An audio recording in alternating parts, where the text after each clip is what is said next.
حضرت علی سے کسی نے پوچھا، یا علی آپ کی زندگی میں کوئی ایسی حسرت جو رہ گئی ہو؟ تب حضرت علی نے فرمایا، دو حسرتیں رہ گئیں، ایک کہ جتنا مجھے علم تھا کسی نے پوچھا نہیں، دوسرا جتنا میں سخی تھا اتنا کسی نے مانگا نہیں۔ آپ نے فرمایا، زندگی کے 3 سنہری اصول ہمیشہ یاد رکھو۔ ایک، اس سے ضرور معافی مانگو جسے تم چاہتے ہو، دوسرا اسے مت چھوڑو جو تمہیں چاہتا ہے، تیسرا اس سے کچھ نہ چھپاؤ جس پر تم اعتبار کرتے ہو۔ آپ نے فرمایا، دوست سے سنبھل کے دوستی کرو، ہو سکتا ہے وہ کسی دن تمہارا دشمن بن جائے، اور دشمن سے سنبھل کے دشمنی کرو، ہو سکتا ہے وہ کسی دن تمہارا دوست بن جائے۔ زبان کا وزن بہت ہی ہلکا ہوتا ہے، مگر بہت کم لوگ اسے سنبھال پاتے ہیں۔ آپ نے فرمایا، جسم ایک دکان ہے اور زبان اس کا تالا، جب تالا کھلتا ہے تو معلوم ہوتا ہے کہ دکان سونے کی ہے یا لوہے کی۔ زندگی تیز ہواؤں کی مانند ہے، جس نے اس کی آندھیاں برداشت کر لیں وہ کبھی غم کی گھٹا نہیں دیکھتا، سرسبز و شاداب باغ دیکھتا ہے۔ حضرت علی سے کسی نے پوچھا، یہ کیسے پتا چلے گا کہ جو پریشانی یا مصیبت ہم پر آئی ہے وہ اللہ کی طرف سے آزمائش ہے یا ہم پر اللہ کی طرف سے سزا ہے؟ آپ نے جواب دیا، جو مصیبت تجھے اللہ کی طرف لے جائے وہ آزمائش ہے، اور جو مصیبت تجھے اللہ سے دور کر دے وہ سزا ہے۔ حضرت علی کے پاس ایک یہودی آیا اور کہا، میں نے سنا ہے کہ جب آپ مسلمان عبادت کرتے ہو تو وسوسے اور خیالات آتے ہیں، جبکہ ہم عبادت کرتے ہیں تو ہمیں نہیں آتے۔ حضرت علی نے جواب میں فرمایا، اگر ایک گھر فقیر کا ہو اور ایک گھر امیر کا تو چور کہاں جائے گا؟ یہودی نے کہا، امیر کے گھر میں۔ حضرت علی نے فرمایا، تبھی تو شیطان ان کو ستاتا ہے جن کے دل میں اللہ ہو، جن کے دل میں اللہ کی محبت نہیں ہوتی وہاں شیطان کا کیا کام؟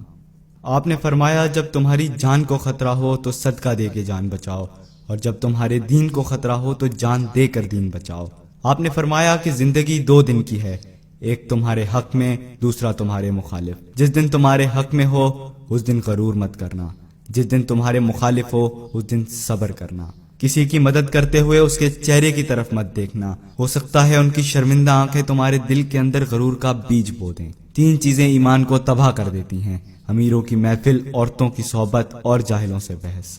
حضرت علی نے فرمایا، جانور میں خواہش اور فرشتے میں عقل ہوتی ہے، مگر انسان میں اللہ تعالیٰ نے دونوں رکھی ہیں، اگر وہ عقل دبا لے تو جانور، اگر خواہش کو دبا لے تو فرشتے کی مانند ہو جاتا ہے۔ آپ نے فرمایا، اپنے جسم کو ضرورت سے زیادہ مت سنوارو، اسے تو مٹی میں مل جانا ہے، سنوارنا ہے تو اپنی روح کو سنوارو، کیونکہ اسے تو رب کے پاس لوٹ کے جانا ہے۔ مومن کی مثال ترازو کے پلڑے جیسی ہوتی ہے، جس قدر اس کے ایمان میں اضافہ ہوتا ہے اتنی ہی اس کی آزمائش بڑھتی ہے۔ آپ نے فرمایا، اچھے لوگوں کی ایک خوبی یہ بھی ہوتی ہے کہ انہیں یاد نہیں رکھنا پڑتا، وہ یاد ہی رہتے ہیں۔ آپ نے فرمایا، رزق کے پیچھے اپنا ایمان مت خراب کرو، کیونکہ رزق انسان کو اس طرح تلاش کرتا ہے جیسے مرنے والے کو موت۔ حضرت علی نے فرمایا، رشتے خون کے نہیں احساسات کے ہوتے ہیں، اگر احساس ہو تو اجنبی بھی اپنے ہو جاتے ہیں، اگر احساس نہ ہو تو اپنے بھی اجنبی ہو جاتے ہیں۔ ایک مرتبہ کساب آواز لگا رہا تھا، تازہ گوشت ہے لے لو۔ وہاں سے حضرت علی کا گزر ہوا، کساب نے آپ سے کہا، تازہ گوشت ہے لے جائیں۔ حضرت علی نے فرمایا، آج میری جیب اجازت نہیں دیتی۔ کساب نے بولا، میں آپ سے ادھار کر سکتا ہوں۔ اس سے آپ نے ایک بہت حکمت سے لبریز جملہ ارشاد فرمایا۔ آپ نے فرمایا، یہ ادھار میں کیوں نہ اپنے پیٹ سے کر لوں، جس کو میں جنت میں اس سے بہتر غذا کھلا سکتا ہوں۔ حضرت علی نے فرمایا، لفظ انسان کے غلام ہوتے ہیں مگر صرف بولنے سے پہلے تک، بولنے کے بعد انسان اپنے لفظوں کا غلام ہو جاتا ہے۔